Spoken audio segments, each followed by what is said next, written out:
ሰላም እንዴት ናችሁ? ውድ የዩቲዩብ ቻናል ቤተሰቦች፣ ዛሬ ደግሞ የምናወራው እንግዲህ ስለ ጓደኝነትና እምነት ነው።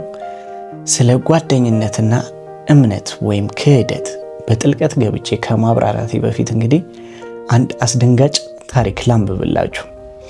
እኔ የተወለድኩት ደሴ ነኝ። ቆንጅዬ ነኝ ባለልም በቃ ለሰዎች የሚያስደነግጥ አይነት መልክ ነው ያለኝ። አልሐምዱሊላህ። እናትና አባት የለኝም። ያደግኩት ከአክስቴ ጋር ነው። ጥሩ አክስት አለችኝ። እሷ ጋር ትንሽዬ ቁርስ ቤት አላት። እዛ ከትምህርት ቤት መልስ እኔም ልጆቿም እናስተናግዳለን። ጸባዬ ጥሩ ነው። ከሰዎች ጋር እግባባለሁ። ታዲያ አንድ ቀን የሆነ ልጅ ጋር ተዋወቅኩ። ባንክ ሰራተኛ ነው። እኛ ጋር ይመጣል፣ ይበላል። ከሌለው ብድር ነው። ያው ደሞዝ ሲመጣ ይከፍላል። እሱም ጸባዩ፣ መልኩ፣ ሁሉም ነገሩ ጥሩ ነው። ተዋደድን። እኔም የመጀመሪያ ነው። ሽማግሌ ላከ። አክስቴ ደገሰች። ተጋባን እና አንድ ዓመት ጥሩ ፍቅር አለፈ። እሱም እድገት አግኝቶ አዲስ አበባ ዝውውር ጠየቀ። አገኘ። የሆነ ባንክ ማናጀር ሆነ። አደገ። በቃ ትዳራችን አማረ። ቤቴ ሁሉ ነገር ተሟላ። እኔም አረገዝኩ። የሚሰራበት ባንክ ከቤቴ ቅርብ ነው። ምሳ ይመጣል። አጠገቤ ደግሞ አንድ ሴት አለች፣ ቡቲክ ነገር ያላት። ሀገር አላመደችኝ። ሙስሊም ወጣት ናት። ቆንጅዬ። ሲደብረኝ እሷ ጋር ሄጄ እጫወታለሁ። ሽንት ቤት ስትፈልግ ቤቴ ነው የምትጠቀመው። ሰላት ውዱ ስትፈልግ። ብቻ ምን ልበልሽ፣ አንዳንዴ ባሌም መጥቶ ምሳ እየበላን ከደረሰች አብረን እንበላለን። እንደ እህቴ ነው የማያት። በቃ ወዳታለሁ። እሱም ይወድልኛል። ሌሎች ጓደኞች የሚመጣሉ፣ ይበላሉ፣ ይጠጣሉ። ችግር የለብንም። አላህም አላሳጣንም። ቤቴ ሰው አይጠፋም። እሷም እህቴን የምትመስለኝ ሁላ። ታዲያ የማይደርስ የለ። ልጄ ተወለደች። አላህ አላለውም። ልጄ ሁለት እግሯ አይሰራም፣ ማለትም መቆም አትችልም። አላህ የሰጠኝ ፈተና ነው ብዬ አሚን ብዬ ተቀበልኩ። ብዙ ቦታ ላሳክም ሞከርኩ፣ ግን አልሆነም። እና ልጅ አዝዬ ነው እንጀራ የምጋግረው፣ ልጅ አዝዬ ነው ወጥ የምሰራው። አንዴ የሰራሁት ለእኔና ለሱ ከሆነ ቀኑን ሙሉ ሊበቃ ይችላል። ሰው ከተጨመረ ግን በቀን 2 እና 3 ጊዜ ልሰራ እችላለሁ። እኔ ደግሞ አልችልም፣ ያመኛል። ልጅ 24 ሰዓት ተሸክሜ ነው የምውለው። አትሄድልኝም። እሱ በየቀኑ ሰው ያመጣል። ሰለቸኝ። በተደጋጋሚ ተናገርኩ። እምቢ አለ። ያለ ሰው አልኖርም፣ ጓደኞቼን አትጢ ይለኛል። ጠዋት ማታ ማልቀስ ሆነ ስራዬ። እና ሳሳጥረው ስሜቴም ቀዘቀዘ። ምክንያቱም ቀን ለሱ ለጓደኞቹ አብስዬ፣ ያውም ያደገች የ1 ዓመት ልጅ አዝዬ፣ ማታ እሱን ሲመጣ አምሬ ተሽከርክሬ እንደ ድሮ አልጠብቀውም። በቃ ባሌም ማስጠላኝ። እዝነት የለውም ለኔ። እና ያቺ ካልኳችሁ ልጅ ጋር ለካ ፍቅር ጀምሯል። እኔ አልሰማውም። ካላስደሰትሽኝ እንፋታ ማለት ጀመረ።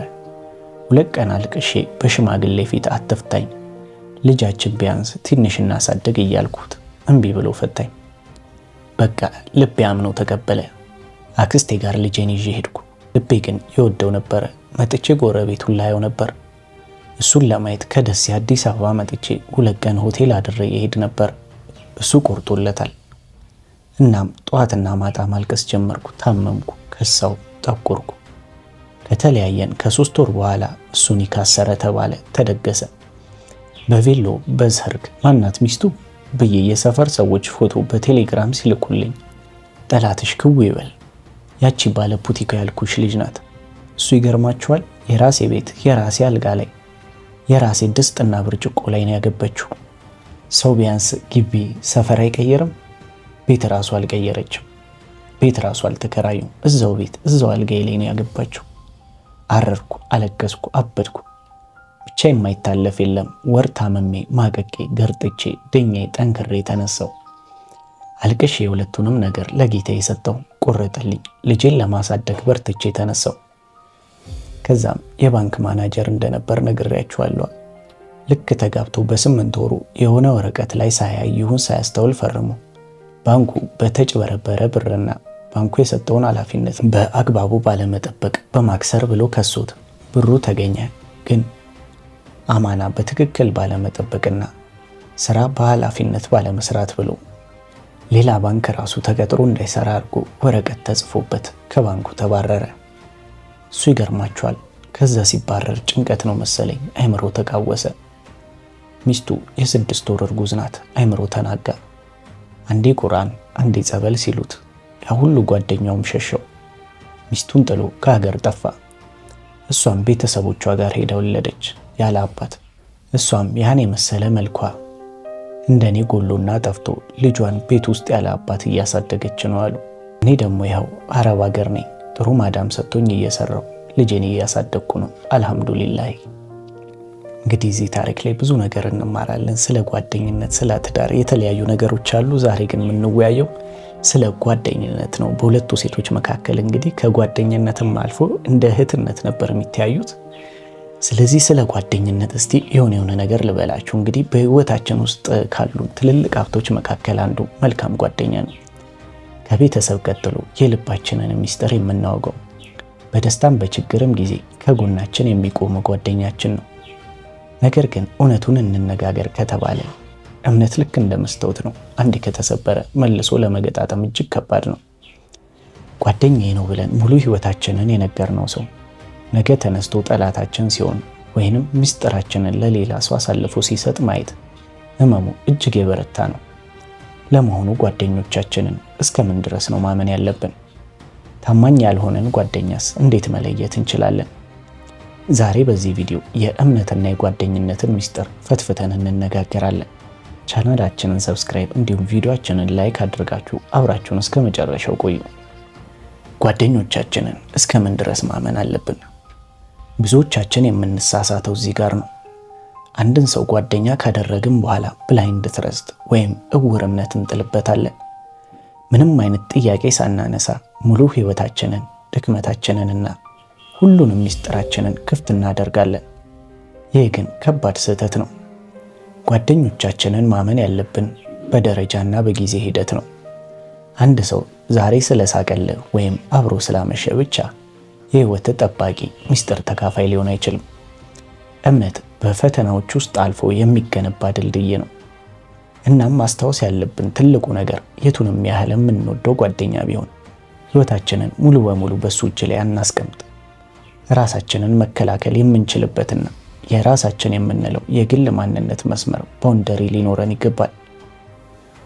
ታማኝ ያልሆነን ጓደኛ እንዴት እንለያለን? አንደኛ፣ የሌሎችን ሚስጥር ለአንተ የሚያወራ ከሆነ።